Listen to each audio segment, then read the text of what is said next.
Okay, everybody, I am getting excited to read to you from some more glorious backgrounds besides this white wall. I will have some different backgrounds in a few days as I do a little bit of travel and take this book with me. But today, let's go ahead and continue reading The Biology of Kundalini by Jana Dixon. I'm on page 113, Burnout or Redemption. So if you're following along in a book, I'm on page 113 or online, lulu.com. You can read it for free. Remember Jana Dixon's site, thebiologyofkundalini.com. Okay, a successful awakening results in redemption or mastery.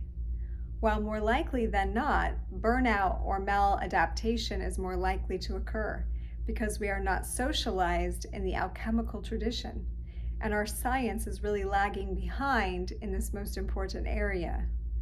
So we want redemption or mastery, but we end up getting burnout or maladaptation, okay? So during Kundalini awakening, we are at a hormonal lifetime peak, after which our hormonal potency will fall off comparatively. Spiritual evolution is driven by sex hormones. They propel one into a full-on awakening, and then, depending on our knowledge, skills, and discipline, we either ride the wave or we get crushed by it. When we are peaking hormonally, we are also peaking physically, mentally, and creatively. So it's all coming through in all these different ways. Our muse is godlike. We are globally aware. We are globally sexually active, in quotes.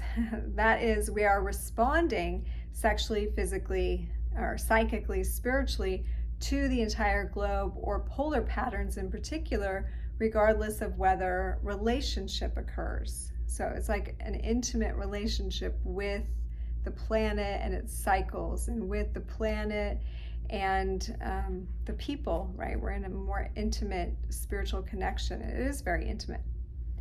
Besides nutritional supplementation, our hormonal potency and higher faculties can be sustained after a peak by camping out in nature and being around sexually potent alpha types, interestingly. That can sustain our higher faculties. Meditation and toning will help for some, but hormones are very much related to human relationship and adventure. So if one's not in relationship and we're not engaging life as an adventure, then we become hormonally deprived.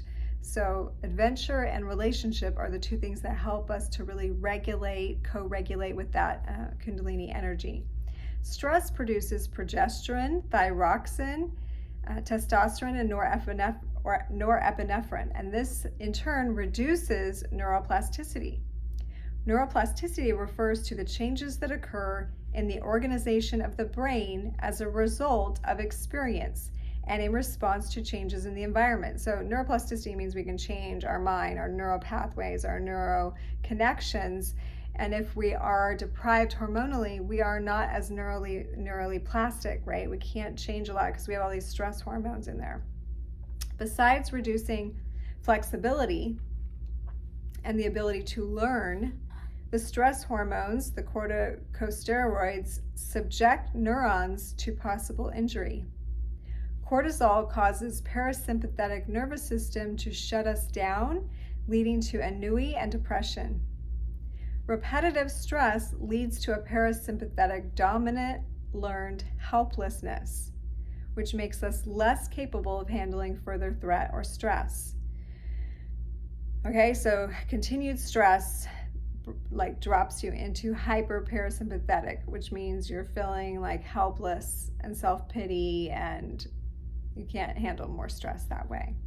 And this comes from not being adventure, not being relationship, largely while you're having these peak experiences. The nausea, dizziness seems to occur with extended sympathetic nervous system activation, perhaps through unbalance of the neurotransmitters and the loss of serotonin effectiveness in the enteric stomach brain, the brainstem, and the cerebellum. Okay, so you're having a lot of sympathetic nerve activation. That can cause dizziness and nausea, she says, because the neurotransmitters, especially in the stomach, brain, and brainstem and cerebellum, are like they don't have, they can't get that serotonin boost. There's an unbalance in the neurotransmitters. The principal function of the neurons of the raphe nuclei of the brainstem is to release serotonin to the rest of the brain. Serotonin is implicated in the sensory motor regulation of the cerebellum. Downregulation of the serotonergic system after acute Kundalini flow is probably due to the excessive opiate production and the desensitization and internalization of serotonin receptors. In experiments which rats' neonatal cocaine exposure affects the serotonergic cerebellar system, altering the standard development of Purkinje cells and possibly compromising the motor function. Deficiency in the utilization of serotonin, or 5-HT, is involved in many problems such as anorexia, depression, sleep disorder, panic disorder, social phobia, obsessive compulsive disorder, sweating, nausea, anxiety, and diarrhea. Hyperactive nerves, coupled with the inability to rest, relax, recover, leads to exhaustion, inefficiency, and depression, and ultimately to inflammation of the nerves, hypersensitivity, and neurodegeneration. I think she's comparing the cocaine exposure to this like continual, like hypersympathetic nervous system response, just continued stress, which throws you into an over parasympathetic dominant, which makes you like depressed and helpless and so forth. And if we don't have proper serotonin uptake, then we're going to have all these other problems that are really a result of kind of feeling down on yourself, social phobias and obsessive compulsive and all that. Intense arousal and freeze events without a following discharge tend to be accumulative, leading to disassociation, PTSD, hypervigilance, progressive helplessness, and hypersensitivity to threat. So she's saying when we get that high, we actually do need the low to help balance it out. That discharges that energy to like completely ground, right? Because if we don't have it, then that nervous response deepens. The antidote to this is the attainment of self-empowerment, freedom, responsibility, completion of the freeze discharge through exercise or catharsis, building inner resourcefulness, reintegration, and strength or conscious incarnation rather than disassociation or dispossession.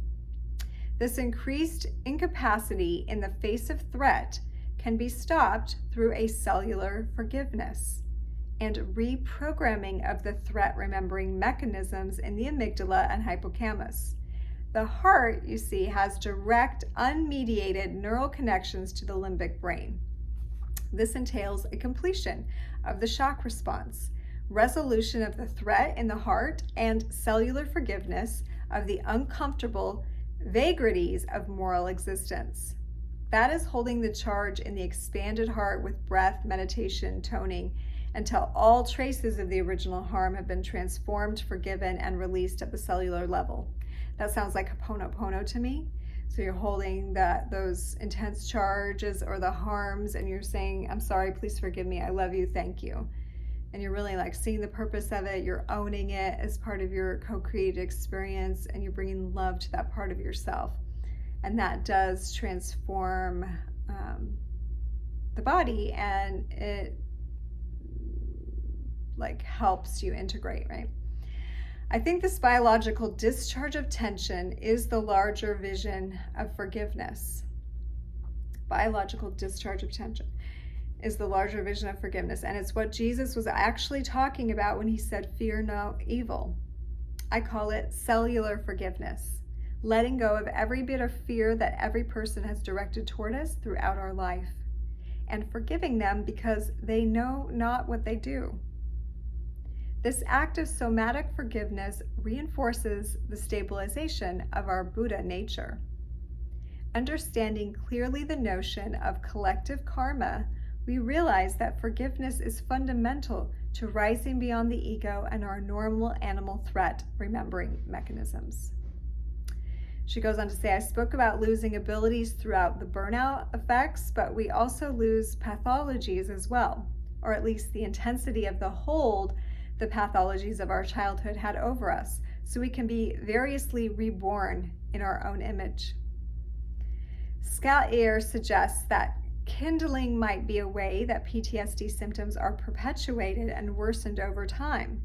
Kundalini is quite different in that it generates a sequence of alchemical events in the background of bliss, such that much of our primary matrix wiring is loosened. So it's taking us through these different experiences, but we have a bliss background, so we're able to unwind some of the childhood traumas and she's saying primary matrix wiring, early childhood conditioning. It's like loosened. If the scholar energy of the body rises during an awakening, this would cause persistent, spontaneous nerve transmission, which in turn would increase scholar energy. This explains the long duration of Kundalini awakenings and how they are quite different from seizures or kindling, in that Kundalini generates transformation and awakening. So it has to take place over a period of time because there's a lot of patterns to unwind through, right? Even if you think you've done a lot of work on yourself. Once Kundalini hits it, it's just going to hit it all. Within this self-perpetuating field of heightened Kundalini, the body is dissolved and resurrected. Our true voice found and our soul redeemed.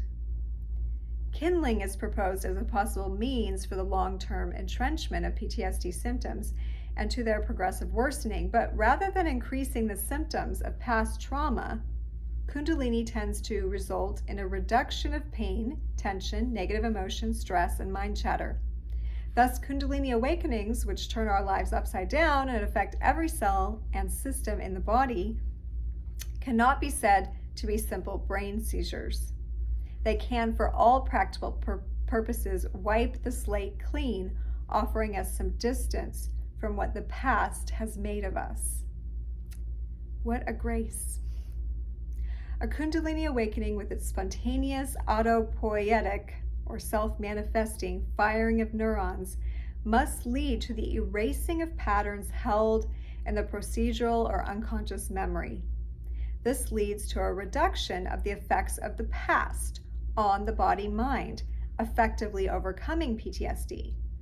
So it's taking us into a suspended place almost, and it's like having us look at the neuro firing, and it's taking it from the deep unconscious and it's unwinding it before our very eyes is really like the experiences that I've had.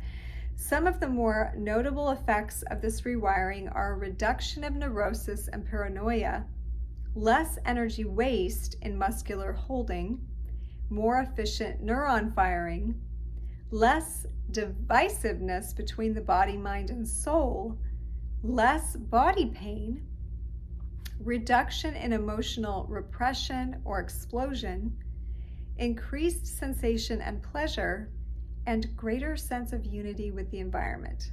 Doesn't that all sound grand? People are like, sign me up. But remember, you really do want it to happen naturally. You just want to be prepared for it, right? People often make the mistake of thinking that Kundalini offers worldly power, but not necessarily so. As a dissolution, it more often leaves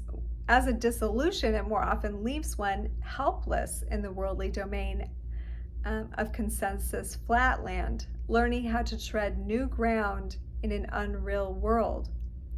Also, many people misunderstand in thinking Kundalini is cleansing and detoxifying. She says, yet more than this, it is a dissolution, allowing the potential for regrowth or elevated growth, death, and rebirth. But the outcome is very reliant on the mindset, the circumstances, and social environment of the Kundalini active individual. If the seed falls on rocky ground, well, you know the story. As to living up to the potential of rebirth, that depends on how well the individual is able to penetrate the stickiness of samsara, which are the continuous cycles and the attachments of mind. With Kundalini, everything becomes more in one's face. So it's a matter of progressive truthfulness, becoming progressively honest with one's world until the world changes around one. circumstances change. And with greater truth and alignment, there's less division between body, mind, soul, and action. To eliminate negative interference patterns, we must become progressively truthful to align our actions with our highest values. After the dissolution, training in mindfulness, transcendence, forgiveness, and authenticity are needed in order to substantiate higher spiritual gains in one's life. And this is where I feel coaching comes in. You know, we must be trained in mindfulness. It's not always easy to recognize what that is, but to realize, hey, yeah, mindfulness is just observing yourself, whatever you're doing. Like right now, there's a part of my mind that's observing me reading and making this video. I'm observing myself. But I didn't always know how to do that. I didn't always understand what that means. And it wasn't until I also was trained in yoga school to remove my awareness from the attachment to my body and emotions and practice third eye awareness, which is the observer mind. So we need training in forgiveness. We need training in authenticity. You know, society has not trained us to be comfortable being who we truly are. In fact, there's a lot of who we would truly be that we stifle because of societal programmings or what we're trained to believe. So as Kundalini is working its way through, she's saying, like, and dissolving those old tendencies, we do need some coaching. We do need some assistance in learning how to be authentic, like to trust ourselves and do it, to forgive, to have compassion, to be mindful, and to, in order to like get these higher gifts, right? So she now she's listing a book, Zero Limits, The Secret Hawaiian System for Wealth, Health, Peace, and More by Joe Vitale and Iha Likala Hulen. Oh, the Ho'oponopono thing, yeah. So she's listing that. This book features the Hawaiian forgiveness practice of a Ho'oponopono. This karmic cleansing prayer is a simple process of letting go of any toxic energies and the dysfunctional, retaliatory nature of ego to allow a new space for the healing power of the divine. So yeah, I'm glad she mentioned that, as I did too. And she ends this segment with spiritual evolution is the progressive assimilation of our original, universal, wild, divine nature. The progressive assimilation. Okay, we're going to stop there in the reading today. Integration work is such a big part of this, and you can find more about integration book in lots of areas. That is one of my main coaching things, is how to integrate the shadow elements or the previously unloved parts, or those things that we don't like about ourselves or others. We call those shadow tendencies or shadow elements. But they're really just things we have been ignoring or denying or not wanting to look at. So the more we assimilate the previously unwanted nature, which is really our wildness. I mean, let's be honest. Being a good girl or a good boy and following all the rules is, you know, like a program. There's a way to live well and honoring of others while still honoring the wild self nature. And that reminds me of the book Women Who Run with the Wolves by Clarissa Estes. I can't remember what her last name is at this moment, but that book is excellent in talking about embracing the wildish nature. And then another one that comes to mind is Carolyn Elliott's Existential Kink, another great book about honoring and owning the previously unloved portions of self. So next time we will be reading about dropping the pain body. That sounds like good times. So thank you for joining me. If this video and series has been helpful, I encourage you to please like it, please share. If you're not already subscribed, hit that subscribe bell so you can know whenever I'm gonna drop the new content. We're getting through the book now. We've got a ways to go, but yeah, I'd like to know what you're thinking about all this, what your questions are, if there's anything you would like addressed specifically, maybe in another video.